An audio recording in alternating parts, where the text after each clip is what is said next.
nesse conteúdo desta parábola, onde o Senhor faz esta ilustração para trazer um ensinamento assim muito grande, muito profundo para todos nós. E aí tem várias aplicações, por assim dizer. A gente pode entender que também Deus estava falando especificamente para o seu povo ou a nação de Israel, não é? Quando ele chamou, quando ele escolheu, e ele esperava, aguardava os resultados que não vieram por eles, que foi a nação escolhida. Mas, queridos, toda história tem uma história também por trás da história. Então, há uma aplicação para os nossos dias, há uma aplicação para hoje, há uma aplicação para agora, tanto coletivamente, não é, para toda a igreja, como individualmente, não é? E, a priori, a palavra que Jesus estava trazendo aqui, ele estava trazendo na perspectiva do capítulo 12, a finalização do capítulo 12 e o início do capítulo 13, onde as pessoas estavam julgando, e era um hábito, por assim dizer, julgar os infortúnios das pessoas. A pessoa passava uma luta, entrava numa dificuldade, aí a priori as pessoas atribuíam que aquela pessoa estava em pecado. É tão interessante que as pessoas, ainda hoje, a pessoa sofreu uma luta, passou uma dificuldade, né, teve um infortúnio na vida, caiu doente, teve um prejuízo, aí as outras pessoas olham e dizem: irmão, eu acho que a gente precisa, né? Estou achando que é impressionante, irmão, como essas coisas, não é? Os amigos de Jó continuam existindo do mesmo jeito. Os amigos de Jó nunca leram o capítulo 1 de Jó. Eles só leem do 2 em diante. Não é? É impressionante isso, amado. Pastor Ademar, é uma coisa assim muito séria, porque as pessoas, o testemunho que Jó era fiel, quem deu foi Deus. Não foi o irmão dele, a mulher dele, o colega. Não, foi Deus que deu testemunho a respeito dele. E permitiu também. Aí as pessoas olham para Jó, aí está vendo a sua situação? Deus não vai pesar a mão sobre uma pessoa se ela é inocente. Irmão, pelo amor de Deus. E o pior, querido, que nós também, por incrível que pareça, com todo conhecimento, com toda experiência bíblica, a gente olha para o irmão, porque a irmã está passando uma luta, aí já diz logo: Deus está pesando a mão, viu? Cuidado aí, vem uma fulana, uma beltrana. Quem é você para julgar? Como se você não tivesse também defeitos e falhas e pecados. Como se você não tivesse, não é? E ele começa falando exatamente, e ele faz duas ilustrações aqui, quer dizer, conta duas histórias, dois relatos para entrar na parábola. É muito interessante, porque ele conta dois relatos aqui bem interessantes, que eu não li, mas são 5 versículos, eu quero ler para vocês agora. Está lá no verso 1, verso 2, 4 e 5, do livro, do mesmo capítulo, que diz assim, está na projeção, os versos primeiros, se der para começar, só para a gente ir até o verso 5, a partir do 1. Naquela mesma época, Jesus está, os irmãos já sabem, já disse várias vezes aqui, que a Bíblia é dividida em capítulos, e às vezes a gente está falando de uma coisa e essa história já vem no capítulo anterior, tá? Por isso que às vezes a gente começa e às vezes, mas tem todo um respaldo no capítulo anterior. Mas só para adiantarmos, até pelo adiantado também da hora, olha o que a Bíblia diz. Naquela mesma época, alguns dos que estavam presentes foram dizer a Jesus que Pilatos havia misturado o sangue de alguns galileus. Havia uma guerra, uma rixa entre os moradores de Jerusalém e também da Galileia. É interessante, sempre há uma guerra, e o ser humano ele é muito propício para ter esse tipo de comportamento. Isso é, misturaram o sangue dos galileus com o próprio sangue de sacrifício que ofereciam. Verso 2. Ao que Jesus lhe advertiu: julgais, vocês estão pensando que esses camaradas aí, os galileus, fossem mais pecadores. Você pensa, olha que coisa interessante. Ao que Jesus admitiu, julgais que esses galileus fossem mais pecadores do que todos os demais galileus, por haverem sofrido dessa forma, só porque eles sofreram, são pior do que vocês? Só porque está passando essa luta, você está achando que eles estão em pecado? Ou é só porque eles são galileus? Pois eu vos asseguro que não. Não é porque Pilatos fez o que fez, entendeu? E ninguém sabe o porquê. Ele misturou o sangue dessas pessoas com o dos sacrifícios, fez uma profanação total. Não é por causa disto que eles eram piores, desculpem. Tá?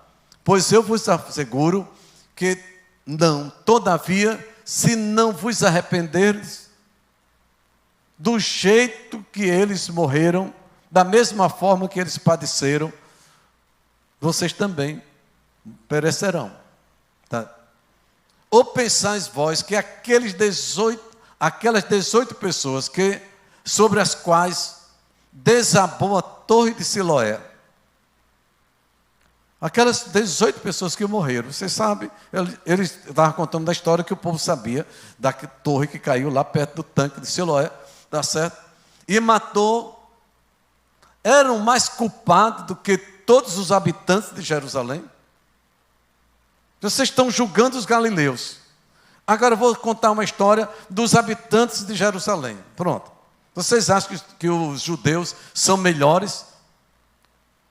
Eu vou contar agora uma outra história. A história agora é lá em Jerusalém. Você acha que eles também têm culpa? Interessante, não é? Ele conclui da mesma maneira. Com certeza não eram. Eu vos afirmo. Então, querido, quando você estiver olhando para o seu irmão, eu quero lhe orientar para que você tenha segurança na sua vida espiritual. Olhe para você. Olhe para você. Entendeu? Quando você for olhar para o seu irmão, o irmão que está ao seu lado, o irmão que você conhece, ele é imagem e semelhança de Deus. Ele é, essa irmã que está ao seu lado, ela é imagem e semelhança de Deus. Entendeu? O homem, quando pecou, ele perdeu esta característica, essa comunhão com os céus, mas na hora que ele confessou a Jesus como Salvador, ele recuperou esta imagem, esta semelhança de filho de Deus.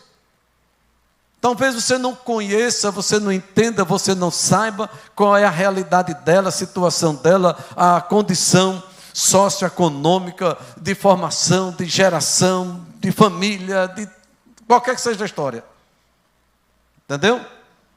Mas ela, ou ele, é imagem e semelhança de Deus. E é filha de Deus, e é filho de Deus. E não cabe a mim nem a você, entendeu? A julgar. Olha que coisa interessante. E aí que Jesus, quando faz essas colocações, aí ele entra na parábola. Ele entra na parábola e diz assim, um certo homem tinha uma figueira plantada em sua vinha, não é? Está aí a projeção, no verso 6. Certo homem possuía uma figueira, cultivava em meio a uma grande plantação de videira. Olha que coisa interessante. Jesus pega essa ilustração, o povo entendia, irmãos, quando Jesus estava contando essa parábola, já disse aqui mais de uma vez, que o povo entendia a linguagem, porque, na verdade, estas árvores, estas plantas, fazia parte do cotidiano das pessoas. Servia de alimento, servia de proteção, servia para a economia daquele povo, fazia parte da economia daquele povo. Você vai encontrar dezenas, quase meia centena de versículos só sobre a figueira. Só sobre figueira, sobre o alimento. Servia até de remédio. Entendeu? Servia até de medicamento. Então era algo muito especial para a época, era um entendimento para o povo, era assim, quem tinha uma propriedade, ela era colocada, era plantada, uma figueira, uma romeira, uma videira, por isso que Jesus disse, eu sou a videira verdadeira, depois nós vamos falar sobre isso, e aquilo era símbolo de prosperidade, era símbolo de prosperidade, de sustento da família, era uma marca na vida da família, do pai de família, entendeu? Quando acontecia de não ter o figo, por isso que Jesus foi lá procurar fruto e não encontrou, era assim como um prejuízo, era como algo que, era quase como alguém entendesse como se fosse uma maldição na família. É muito interessante isto. Agora olha que coisa interessante. Jesus disse assim, havia uma figueira plantada, ela estava plantada, parece que num local errado, não é? Mas não era. Mas a ideia aqui era como se Jesus estava dizendo que foi assim, a opção do dono fazer assim, plantar ela numa vinha, colocá-la em uma vinha, colocá-la dentro, para ser tratada, para ser cuidada, para ser cultivada, porque tinha todo um propósito. Qual era o propósito? O resultado. Então, quando Jesus está falando nesta figueira, quando está se referindo a esta figueira, ele está mostrando que quando Deus nos planta, tem um propósito para isto. Ou seja, a minha vida, a sua vida, vinda dos céus para nascer e depois voltar, tem um propósito. Ou seja, esse tempo que Deus nos dá para estarmos aqui na terra, nós somos escolhidos onde? Na eternidade. Paulo diz que nós somos escolhidos na eternidade, nós somos escolhidos aqui na eternidade. Viemos para cumprir um propósito. Ou seja, fomos plantados e estamos de volta. Por isso que a gente sempre usa dizer que o céu não é o nosso destino, mas é a nossa origem. Nós estamos voltando para casa. Entendeu? Então, a priori, você está aqui, mas não é daqui. Você está aqui, mas o fato de você estar aqui, você veio com um propósito. E é este propósito que precisa ser levado a efeito. Você tem que frutificar. E eu estava lendo hoje, e olhando, e desde o Gênesis, a Bíblia mostra assim que você precisa sede fértil, sede frutífero e multiplicai. Quando olhar no capítulo 1 de Gênesis, eu quero que você volte para lá, só para a gente ler esse versículo, que eu queria compartilhar com você. Porque Jesus procurou esse fruto e amaldiçoou, não é? Ou mandou cortar, melhor dizendo, e Jesus diz que o dono pediu mais um tempo. Olha o que a Bíblia diz. Do capítulo 1, verso 28. Se você ler o capítulo todo, você vai ver que tudo que Deus fez com o propósito de multiplicação, de frutificação, de crescimento. Tudo que Deus fez, preste atenção, tudo que Deus fez, ela tem o propósito de movimento, de energia, de crescimento. E quando você para, você atrofia. Sabia disso ou não? Se você parar, qualquer movimento do seu físico, você começa a ter dificuldades. Agora que eu lembrei aqui da projeção, que agora não posso mexer muito aqui não. Entendeu? Tudo na nossa vida é interessante. E eu quero dar um conselho para você, meu irmão, minha irmã, você que já está com uma idade mais avançada. Não pare. Se movimente. Faça exercício. Faça exercício mental. Leia. Tem pessoas que param. Entendeu? Mas leia. Exercite. Faça palavra cruzada. Faça qualquer coisa, mas movimente. Porque isso gera saúde. Entendeu? Isso gera saúde. Mas olha o que a Bíblia diz. Olha que coisa interessante. É só uma colocação. Verso 28 diz assim: Deus os abençoou e lhe ordenou: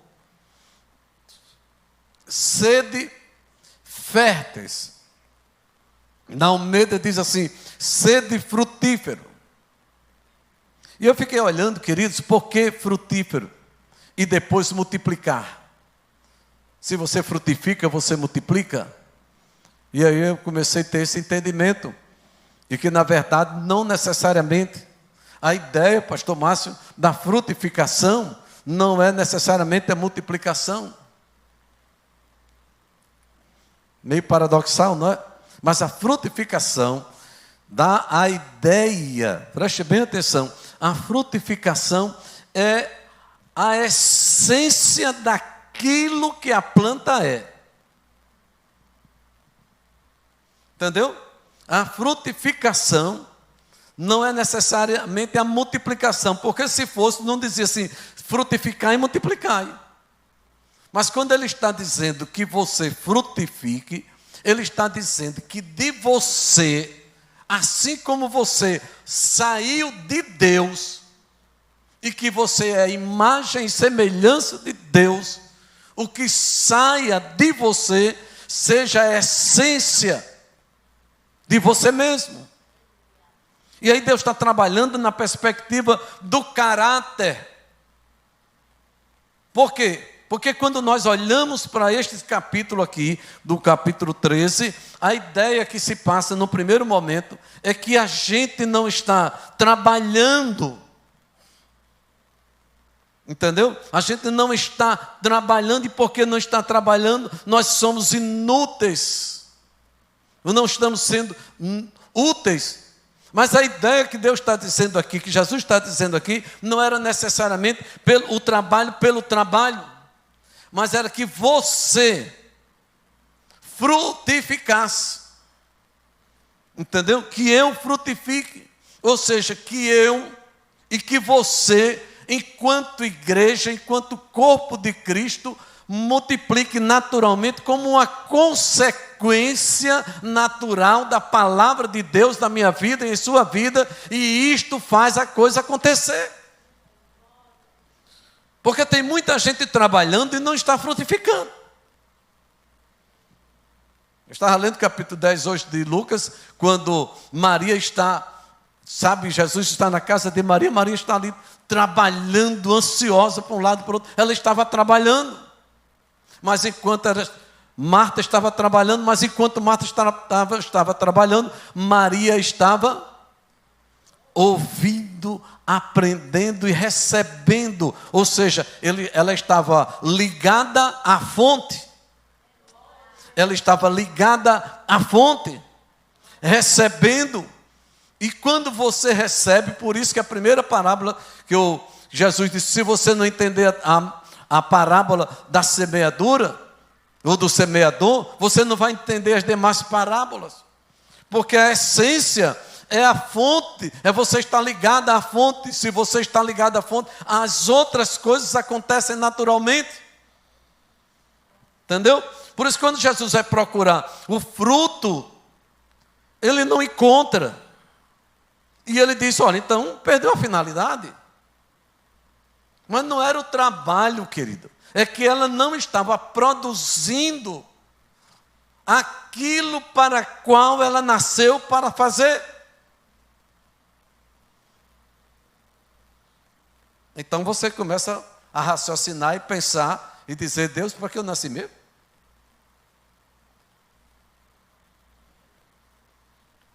Faz essa pergunta para você mesmo, Senhor, por que eu estou aqui mesmo? Por que tu me trouxeste? Porque as pessoas ficam com aquele sentimento de inutilidade. Tem gente assim que, nos desesperos da vida, diz assim: eu não presto para nada. Eu não sirvo para nada.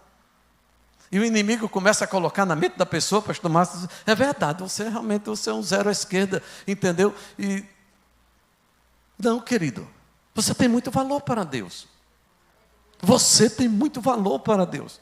Talvez alguém nem olhe, porque as pessoas mensuram as outras pessoas pela atividade que ela executa. E tem tanta gente, querido, que no silêncio trabalha muito mais. No silêncio trabalha muito mais do que tantas outras pessoas que o seu trabalho é aparente. Então não saia da sua essência. Eu queria ler uma parábola que está lá em Juízes. Por favor, o livro de Juízes, capítulo de número 9, só para você, que coincidentemente são várias outras plantas, mas uma delas é a própria figueira. Verso 10, até o 11, verso 10 e 11. Há uma parábola que Jotão fez, e ela fez essa ilustração. Aí ele disse assim, olha: então as árvores se dirigiram-se à figueira: vem tu reinar sobre nós. Isso é uma ilustração, uma parábola, né?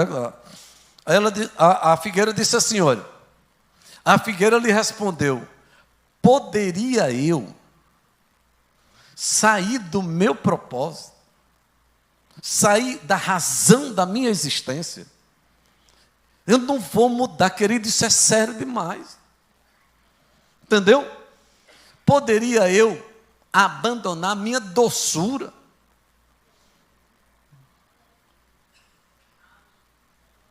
Como eu vou, querido, não saia do propósito para o qual Deus lhe chamou. A sua essência é abençoar, a sua essência é alimentar, a sua essência é curar. Teria que dezenas de versículos para nós citarmos esta noite sobre a figueira.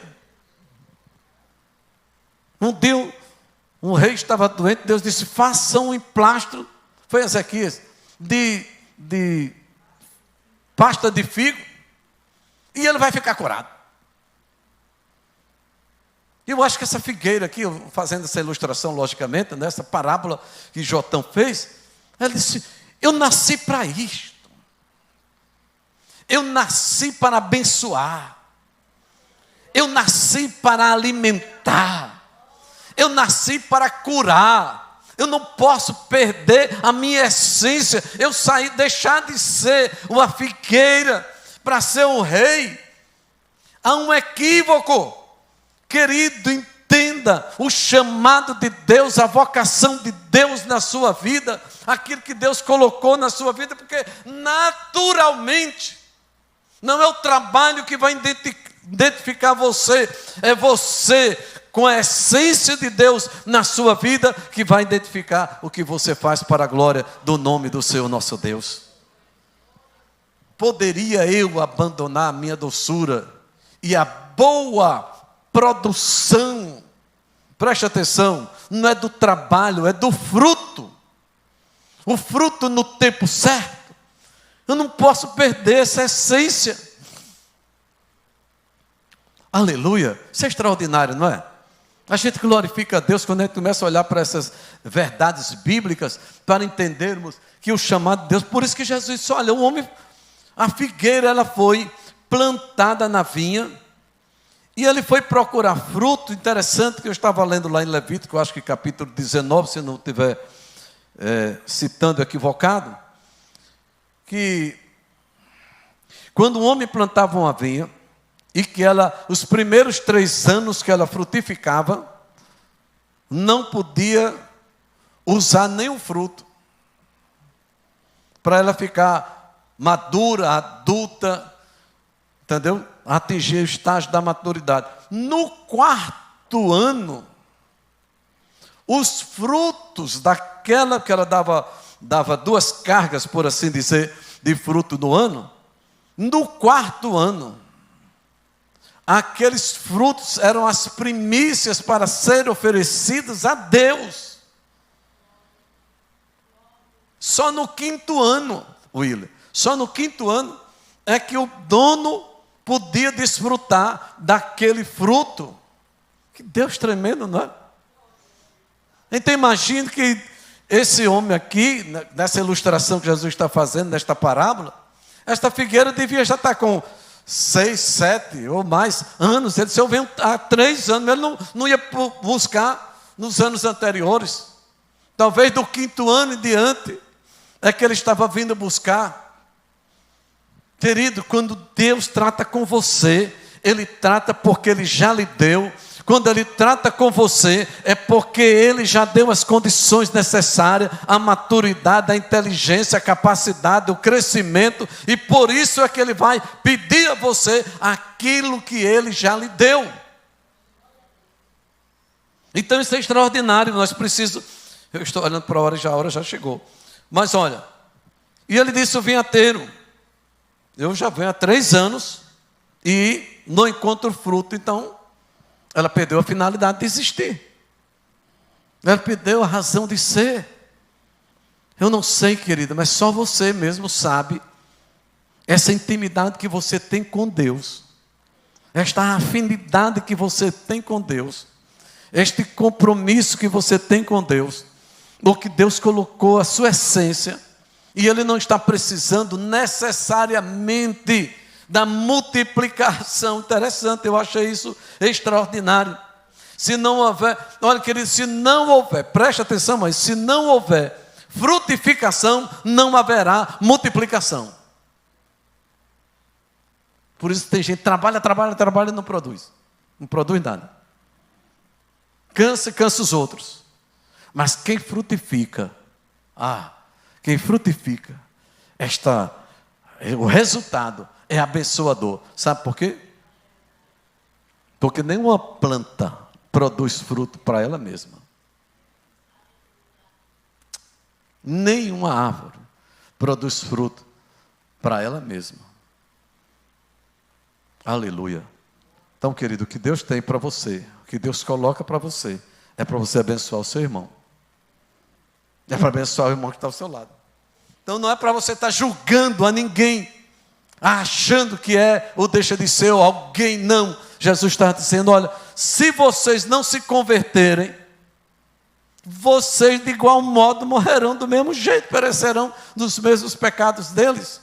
Não, você não tem diferença, por isso que Jesus lançou essa parábola para dar esta ilustração e mostrar que você, você individualmente e coletivamente, como ele estava tratando também com a nação, perdeu a finalidade de existir se você não frutificar. Aleluia. Que Deus nos abençoe, querido. Que a gente entenda esta parábola e saiba que o que Deus deu a você é muito especial.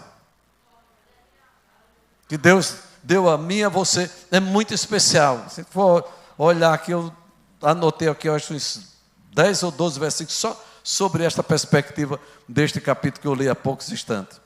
Mas só para encerrar, fique de pé, queridos. Aleluia. Nunca esqueça do que Deus lhe deu.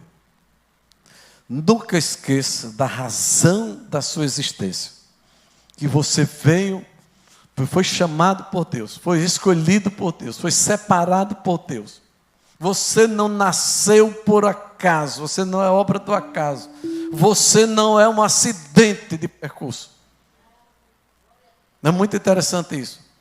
Pouco interessa qual foi a forma como você chegou aqui. O segredo é como você vai chegar lá. Entendeu? Pouco interessa. O inimigo lança, palavra negativa para a mente das pessoas. As pessoas ficam vencidas por sentimentos negativos. E Deus está dizendo, não, eu lhe escolhi. Eu lhe escolhi. Porque quem não cumpre um propósito, irmão, Jesus disse assim, você está ocupando inutilmente, e além do mais ainda está levando o que é dos outros. Como é que você ocupa inutilmente e ainda suga os nutrientes da terra que serviria para outra pessoa?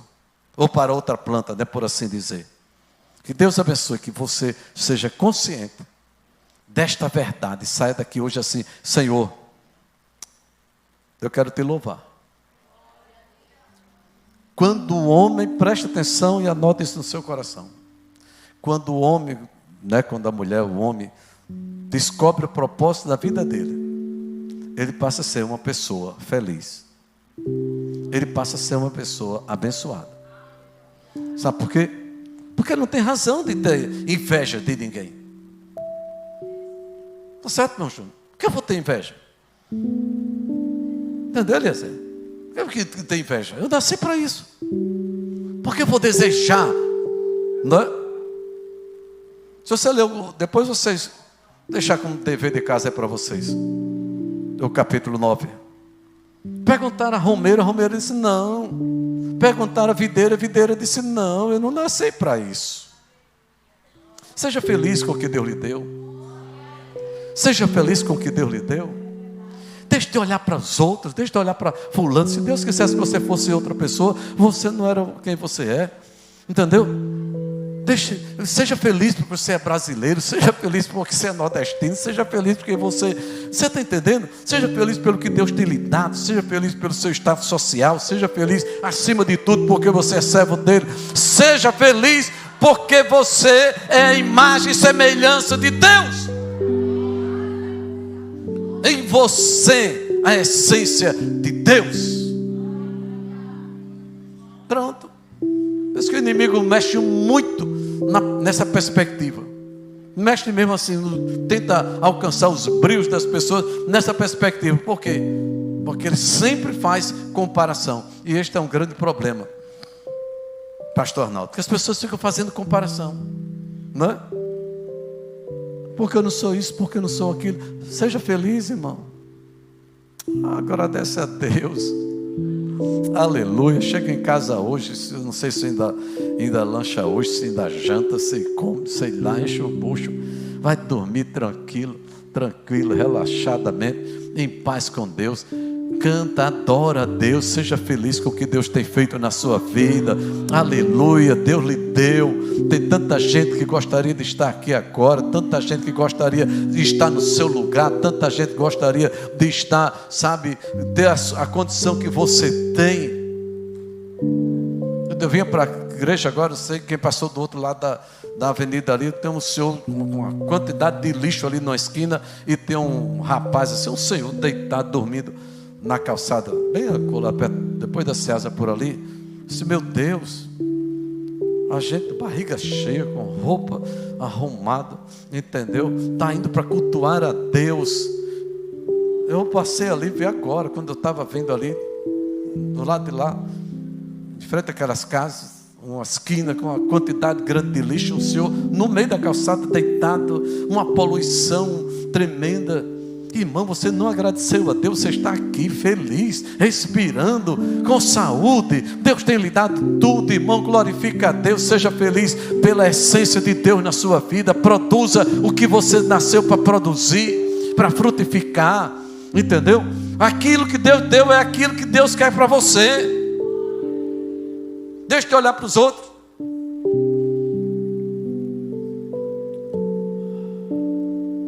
Vamos orar, bora. Então vamos agradecer a Deus. Pai, te louvamos e te agradecemos, Senhor, pelo privilégio de estar em tua casa, pelo privilégio de poder cultuar e adorar o teu santo nome, pelo privilégio, Senhor, de poder estar aqui, Senhor, gozando de saúde, em paz, Senhor, consciente da nossa essência, consciente da nossa chamada, consciente, Senhor, do propósito que tu tens da nossa vida. Eu oro, Senhor, e peço a tua bênção para todos os teus filhos que aqui estão, para aqueles que estão ligados conosco agora através das redes sociais. Eu oro, Senhor, por cada um deles, que tu estendas as tuas mãos de misericórdia, trazendo paz, saúde e vitória, Senhor. A tua filha que foi ganhar neném, Senhor, dá uma hora feliz e abençoada. A irmã Thelma, Senhor, a irmã Ruth e tantos outros que estão precisando, a Andressa, Senhor, e tantos outros que estão precisando de uma vitória agora, Senhor. A irmã do nosso nosso irmão Erimar. Senhor, que tua bênção alcance a todos com saúde, com paz e com prosperidade. Leva-nos em paz para nossos lares, dar-nos uma noite abençoada, um dia amanhã, Senhor, na tua presença, e que possamos continuar te servindo e adorando na beleza da tua santidade. Nossa oração, nossa gratidão no nome de Jesus Cristo, teu Filho amado, que vive e que reina para todos sempre. Amém. Recebamos a bênção, queridos. A graça de nosso Senhor e Salvador Jesus Cristo, o amor de Deus nosso Pai, a comunhão e consolação do Espírito Santo, sejam com todos, hoje e sempre.